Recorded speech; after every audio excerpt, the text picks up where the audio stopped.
You know, I'm always proud of my boys. I really am. And you know, we're going through that size thing again. You know, we're lucky out at Chugiak. Every once in a while we get those water buffaloes, you know, that are, you know, about 320 pounds and about 6'6", and but we've kind of fallen off that. 1, 2, 3, Mustangs! Kids that we have up front, hardworking, and they bust it all the time. The problem is when you don't have more than 7 or 8 linemen, and you know, my good rival over at Eagle River can echo the same sentiments. You know, when like Coach Brewer says, you know, you got 5 good ones in the trenches and a couple to back them up, and if somebody goes down, you know, we fall off the edge real quick, and that's the problem right now. It's not that I don't have talented kids. It's just playing a full series of offensive line, and then you turn around and you play a defensive line, and then you're taking 70 to 80 impacts a game. And because on the line of scrimmage, there's no downtime. You know, as a wide receiver, you might not get checked, you might just have to run or something like that, but on the line of scrimmage, you're getting a full, you know, you're getting a full case all the time. So it just wears on you. Come on, defense! Let's go, D! Let's go, D! Next year will be my last year. It will. As a head coach, and it will be my last year teaching. Yeah, so, you know, 25 years in the teaching profession has been wonderful. Sometimes more wonderful than others, but you know, 20 years as a head coach. You know, like when Coach Newmy told me he was going to leave after this year of being a head coach, and he says, "How do you do this? How have you done this for 19 years?" And I say, "I'm one of the crazies." You know, it gets tougher, a little bit tougher every year, but nice being there for a while. I've had the ability to get things in order and in line and make it easier on myself, but it's still, it's long days, lots of organization, tons of time away from my family. My son's getting to that age to where he's wanting to go and do all these travel comp things and all this stuff, and I want to be there. I want to see that. I don't want to miss that. I'll get one shot, and you know, you can always find another head coach. So. I don't know. You're a pretty special guy. I mean, well, I've been told that by some people too.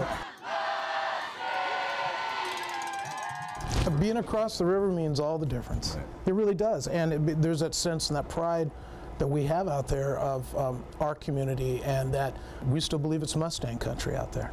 Great people out there, and they give just freely, willingly. They anytime we need help. I mean, it's amazing what those people do out there. I came in wanting to run split back veer. That's what I know. That's what I was, you know, tutored in, and I had some great tutors. I was going to change. I guess maybe for change's sake. I was young. It was my 3rd year as a head coach, and I hired this old dude named Mark Whitehurst.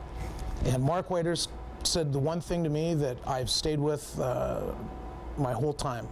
He says, you need to pick an offense, you need to stay in it, you need to get good at it. When push comes to shove, we're going to line up in the triple and we're going to come at you. In the Cook Inlet, we invite anybody to come out to our camps just like they invite us to come into their camps. We're going to teach you blocking and tackling.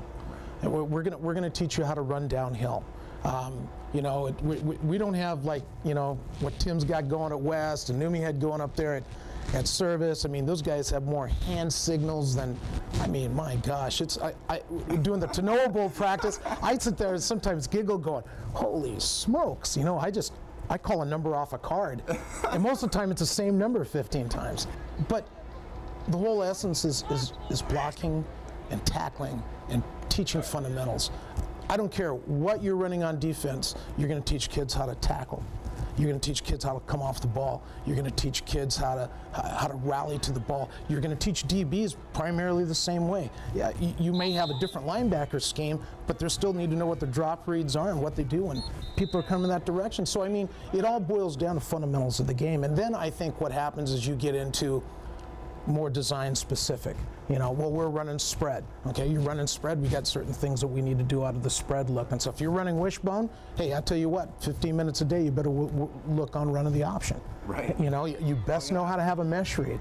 And That's awesome. And so, I mean, to me, you get design specific as as you progress in that offense and such. But yeah, it's huge now. I mean, it's sexy to throw the ball 40 times a game. I mean, heck, I'd like to throw it 40 times a year, you know, whether I need to or not, just to be on top of the game. So I started originally with Bruce Shearer out there as his defensive coordinator in 1992, 93, and then in 94, the Diamond Head job opened up, and I just felt it was the career move for me at the time, and so I stayed there until 2003, and then